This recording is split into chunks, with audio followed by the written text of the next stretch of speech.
Think like an engineer. This book is, sneaky. On the surface, it looks like a friendly, engineering for non-engineers thing. But if you read it properly, not skimming, not hunting for formulas, it quietly rewires how you look at the problems. In other words, this book teaches you how to solve problems by using this kind of engineering mindset, not just technical ones, life ones, money ones, human ones. The kind where people usually panic or complicate or start guessing. Mark Q, what is the name of the author? It doesn't say it out loud, but the real subject of the book is discipline of thinking under uncertainty. Engineers do not have the luxury of vibes, bridges fall, systems overheat, software crashes at 3 a.m. if you're wrong. Reality tells you immediately, not like so-called agree to disagree. And that's the tone baked into every chapter. The first mental shift the book forces on you is brutally simple. Problems are not emotions. A problem is a mismatch between what is and what should be under constraints. That's it. No drama, no a storytelling. Engineers do not say things like this system is annoying. They say the output deviates from specification by 12% under load. Called precise, slightly terrifying. In other words, not like a colorful, emotional vibe, but with the details, with the numbers. Apply that to daily life, and suddenly half your stress evaporates. For example, you can say I am overwhelmed at work becomes tasks exceed available time by X hours under current process, or things like my business is failing becomes cash outflow exceeds inflow under current conversion rates. In other words, that kind of a general statement, more again emotional statement, you convert into the precise, detailed way, because that gives you clear understanding, not some a superficial understanding. My relationship, another thing, for example, my relationship feels off becomes expectations and observed behavior and misaligned across specific situations. In other words, as you can see, even things which you can think how on earth engineering mindset could be applicable to the relationship, but even here we can convert to that kind of technical details, even the relationships. And once you frame things like that, emotion stops driving the steering wheel. It can sit in the passenger seat and complain, but it's not navigating anymore.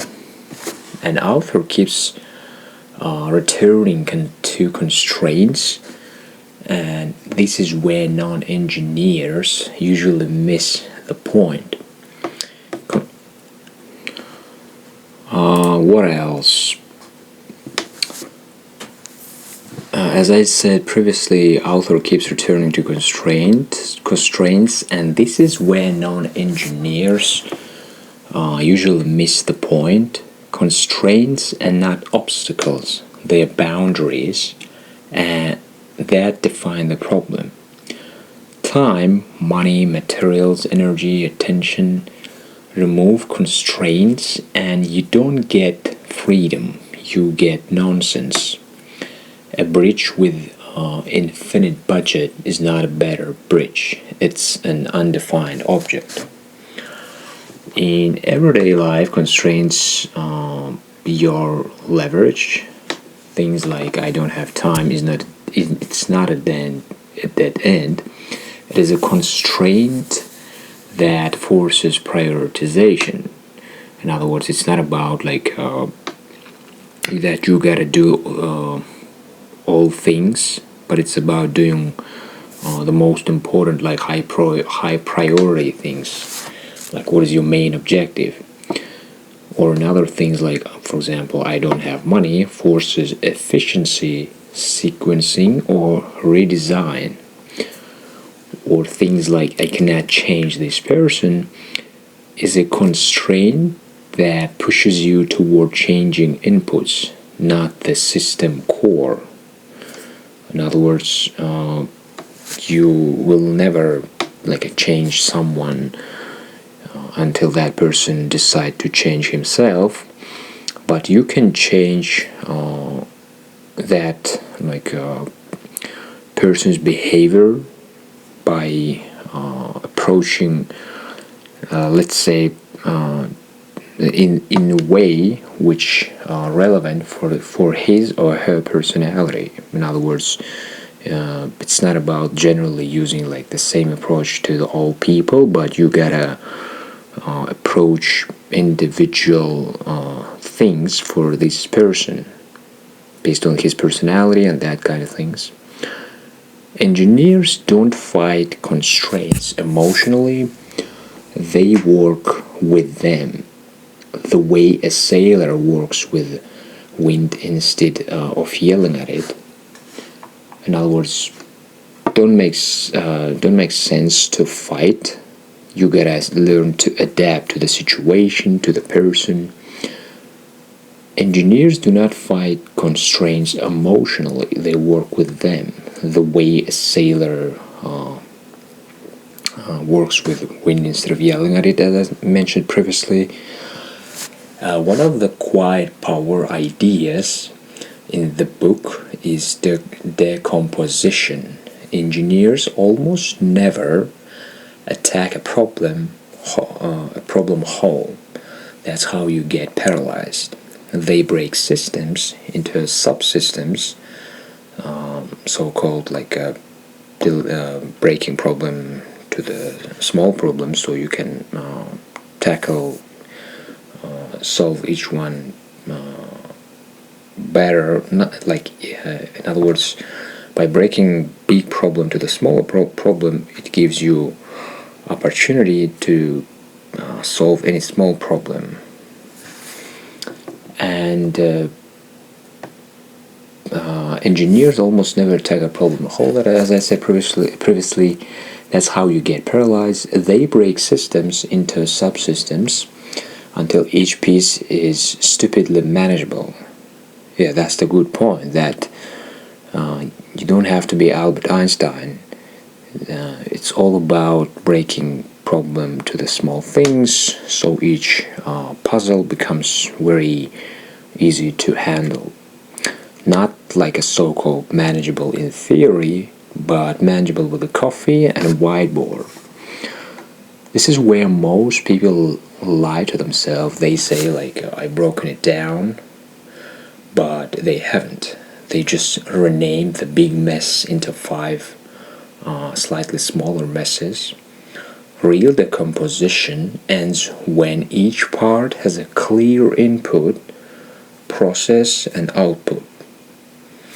In other words, even that kind of breaking down big problem to the smaller ones needs to clarify, and it's not, again, should be random. You gotta approach this kind of a sub problems, let's call it, in a way what kind of things you should do and what kind of output you will get, so you directly, instantly can see already, maybe it's small, but some progress which gives you motivation to keep going. Take learning a language, for example. Most people say vocabulary, grammar, speaking, listening. That's not decomposition, that's categories. An engineer goes further. Input, for example, daily exposure to comprehensible audio. Process, shadowing plus spaced recall. Output, ability to produce sentences without pause. In other words, it's a very good example actually, because again, vocabulary, grammar, speaking, listening, it is not like, in other words, it's not a breaking down problem to the smaller ones, because they kind of related. And again, like as I mentioned, it's more about categories, and we can see the difference between categories and real decomposition, real correct way to breaking down the problem to the smaller ones. And we, the most importantly, we already see what kind of result, like a so-called sub-result, we can see.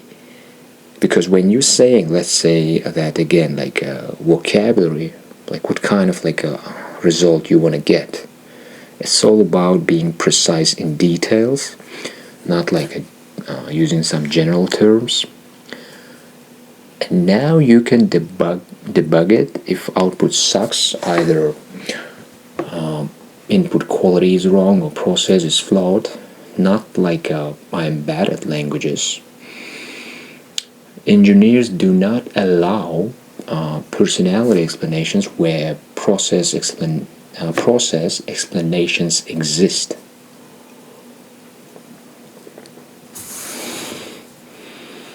The book also hammers trade-offs, which is where adult thinking lives. Every real decision sacrifices something. Engineers allergic to solutions that claim otherwise. Faster usually means more expensive. Stronger often means heavier. Simpler often means less flexible. In life, people chase impossible triangles: cheap, fast, high quality, pick two. Freedom, security, comfort, pick two. Growth, stability, rest, pick two. Author's tone implicitly teaches you to stop asking, how do I get everything, and start asking, what am I willing to give up on purpose? In other words, what is your trade-off? What kind of things you're ready to compromise? And by doing so, you clarifying what is your real priority. That's a grown-up question. Most people avoid it because it hurts their ego. And another core idea, that assumptions kill systems quietly. Engineers surface assumptions early because some assumptions are hidden failure points. If an assumption is wrong, everything downstream collapses elegantly and expensively. In daily life, assumptions are everywhere. This client will pay on time, let's say, this job will still exist in 2 years, or like this person understand what I mean. This plan works because it worked once. Engineers do not trust assumptions. They label them, test them, or design around their failure. Basically like a scientist, like you don't trust your hypothesis, your guess, because until you're not actually testing your guess, it's just opinion. And just after the test you can make some sort of conclusion. In other words, do not reach conclusion until you didn't test your opinion, your guess. And you can do the same. When you catch yourself like saying like so-called, let's say obviously, like you think that it's obvious, congratulations, you just found an assumption. And one of the most underrated concepts McHugh touches is margin of safety. Engineers never design systems to operate at 100%. That's suicide. They build buffers, that thermal margin, load margin, time margin. Humans love living at 100% and then act surprised when burnout hits. If your schedule has zero slack, the system is already broken. If your finances cannot survive one bad month, you're running without margin. If your emotional energy is constantly maxed out, any extra stress becomes catastrophic.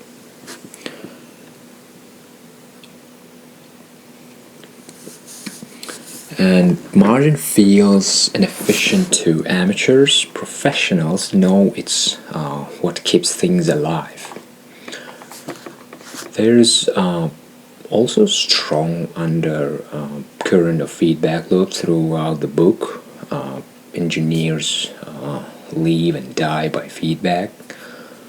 You build, test, measure, adjust. No feedback, no improvement, period. In other words, you all the time you gotta keep your so-called checklist, and not like not just gotta check things in the end because it could be late. And another advantage of that kind of checklist during the process, that you can see like red flags in advance so you can fix them earlier. And as we know, fixing earlier much better, less expensive, and you can apply it for any sort of project. Most people live in feedback poverty. They make decisions and then emotionally defend them instead of like measuring outcomes, because I guess the problem is that they like instead of separating an identity with the things that they do, the people somehow linking themselves to the job or whatever, and like that kind of like a criticism to their task, job, they getting personal. And instead of like objectively assess the situation and solve it early. So yeah, it's like a stupid way to do things. And engineers measuring outcomes. Engineers do not care about defending decisions. They care about reducing error over time. So in other words, logic more important than emotions. Apply that to habits. Do not ask like, do I feel motivated? Ask what measurable change happened after 14 days. Motivation is noise. Feedback is signal. Also, author indirectly teaches probabilistic thinking, even when she doesn't use the word. Engineers think in likelihoods, not certainties. System fail sometimes even when designed well. The goal is not perfection, it is a risk management. In other words, it is not about like being perfect, but it's about what kind of things as a plan B, C you can do when like a shit happens. And we all know that shit happens all the time. And this is where, life wisdom sneaks in hard. Bad outcomes do not always mean bad decisions. Good outcomes don't always mean smart ones. Engineers evaluate decisions by process quality, not just results. That alone can save you from years of self-blame or false confidence, because that's the actually good point, that you can get something done by accident, and if it was like in reality just actually like a lucky situation, that you was lucky, you can think that you did actually things correctly without assessing, measuring, having some sort of like a checklist for your process. And that's the trap. And engineer's mindset teaches us to have that kind of like a quality checklist, let's call it, where you measuring, reporting, getting feedback about about each step of the process. So in other words, even during the process, you don't think that things go correct or wrong. You actually see the numbers, the detail, the characteristics, depends on what you do.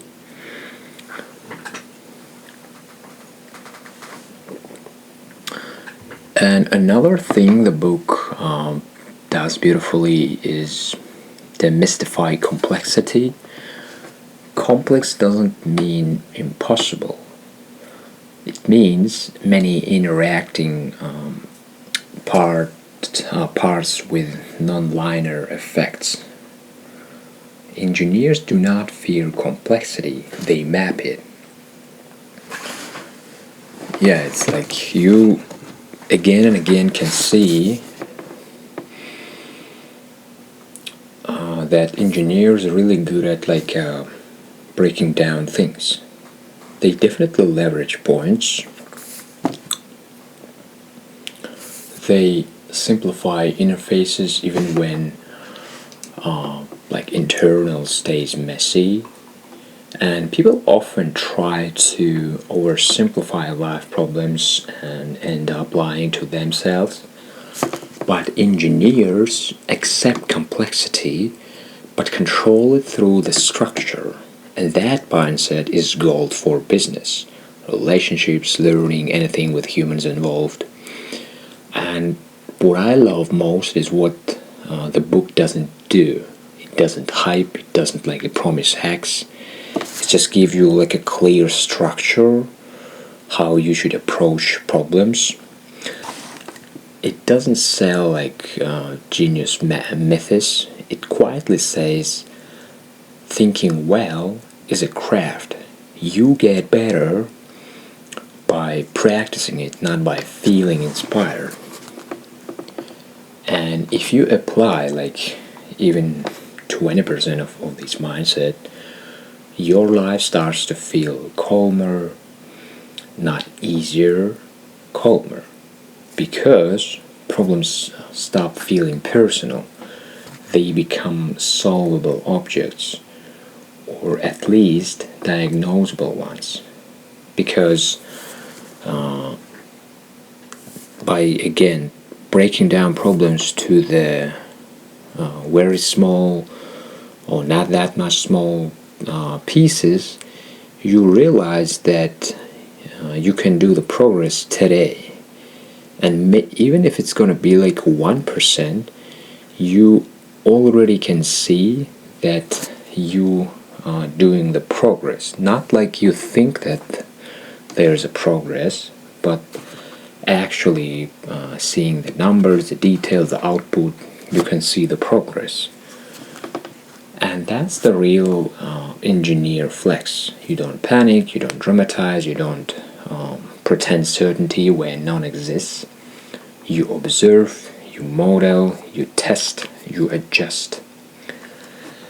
And when something breaks, which it will, you don't ask like, why does this always happen to me? You ask calmly, which part of the system failed? And what do I change next time? That's not just engineering, that's adulthood upgraded. And one of the most quietly dangerous thing author exposes almost casually is solution fixation. Engineers are trained to notice when someone falls in love with a solution before understanding the problem. It's a subtle and it tracks everything. Once a solution becomes emotionally attractive, evidence gets bent around it, alternatives stop being explored, trade-offs get ignored. The system becomes fragile because it was built to justify an idea, not to survive reality. Let me mention this again because that's beautiful. The system becomes fragile because it was built to justify an idea, not to survive reality. So in other words, you're kind of losing like a objective critical mindset, and kind of looks like a confirmation bias. You just want to see what you want to see instead of like observing, trying to find out better alternatives. And you see these everywhere outside engineering. Someone wants like a business, so every idea becomes the startup. Someone wants relationships, so every red flag becomes something we can work through. Someone wants a conclusion, so every fact becomes supporting evidence. Engineers force themselves to delay solutions, not because they're slow, but because they're disciplined. They sit longer with the problem than feels comfortable. They ask what exactly is failing, under what condition, and why now. In other words, they very deeply tackling, analyzing problem, what is behind it, and another reason that the problem you see, it actually could be the symptom, and our goal is to find the root cause. Otherwise, if you will not find the root cause, you will constantly fix the symptoms.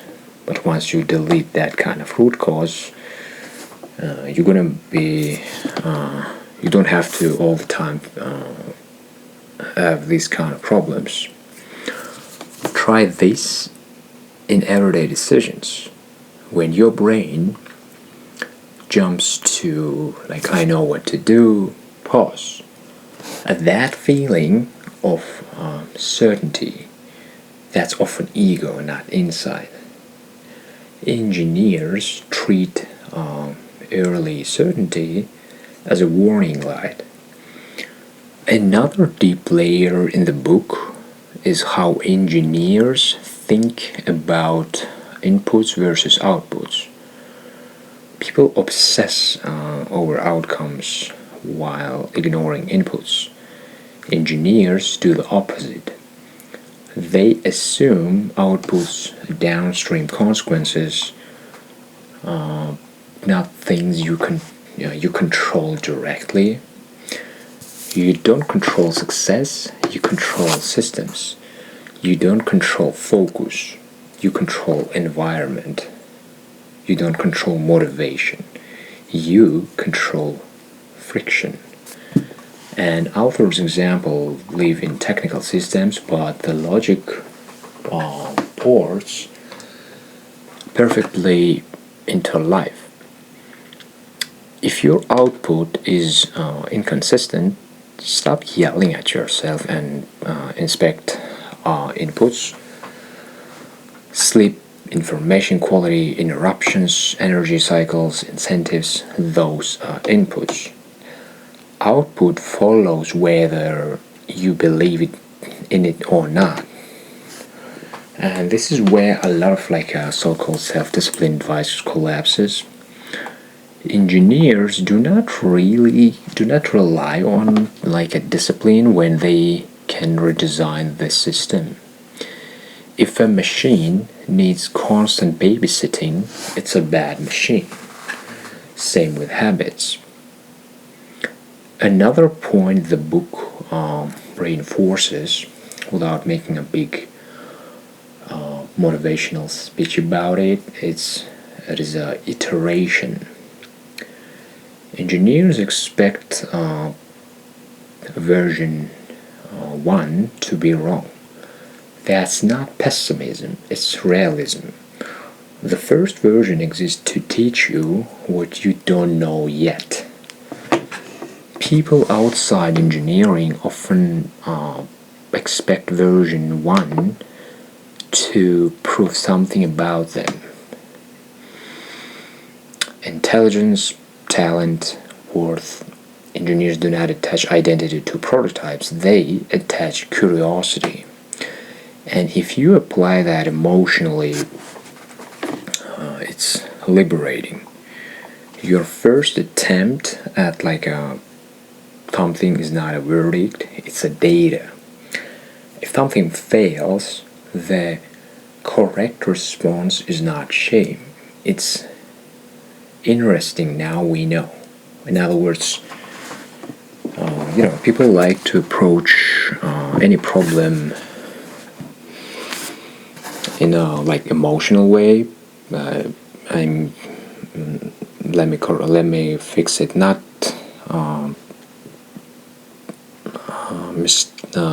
it's more about, I want to say, about mistakes when people fail. But actual failure is good for you until, of course, you're not repeating the same shit. Because when you fail, when you do mistakes, that gives you feedback, information that you did something and it didn't work. And you gotta be happy about it. Why? Because you know that this shit doesn't work.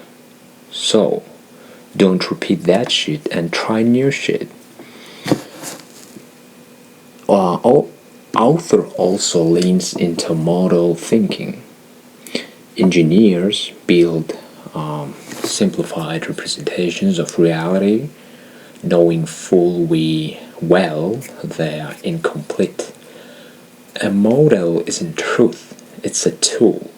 The danger is not that a model is wrong, it's forgetting that it's a model. In other words, it's just a prototype. It's like a draft version of your idea, and that's okay that it's not perfect, because the point is that you gotta test it, you gotta see the output, and do that without overthinking. Get feedback, fix it, and repeat. In daily life, mental models quietly run everything. People can't be trusted. Hard work always pays off. I'm bad at confrontation. These are models, not laws. Engineers constantly update models when reality disagrees. Humans often double down. And one of the most practical takeaways here is learning to ask, what model am I using right now? And just as importantly, when did I last update it? Another underrated theme from this book is interfaces.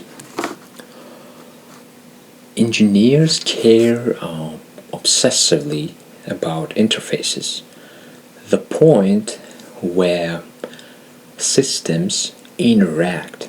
Most failures do not happen inside components. They happen where components meet. Miscommunication, misalignment, mismatch of expectations. And these maps frighteningly well onto human interaction. Most conflicts are not about values, they're about interfaces. Who decides what, when, with what information, under what assumptions. In other words, who like at which position and who making what kind of decisions, who got the leverage. Clear interfaces prevent chaos, undefined ones breed resentment. And author also introduces indirectly the idea of scaling laws, things that work at a small scale often fail at a large scale. A process that works for 5 people breaks at 50 because the bigger the system, the more it needs change. A habit that works during calm times collapses under stress because it's so easy to believe in a situation during the time when things okay, like comfortable, and when things not okay, then when the situation different, you gotta adapt to the new environment, to the new situation.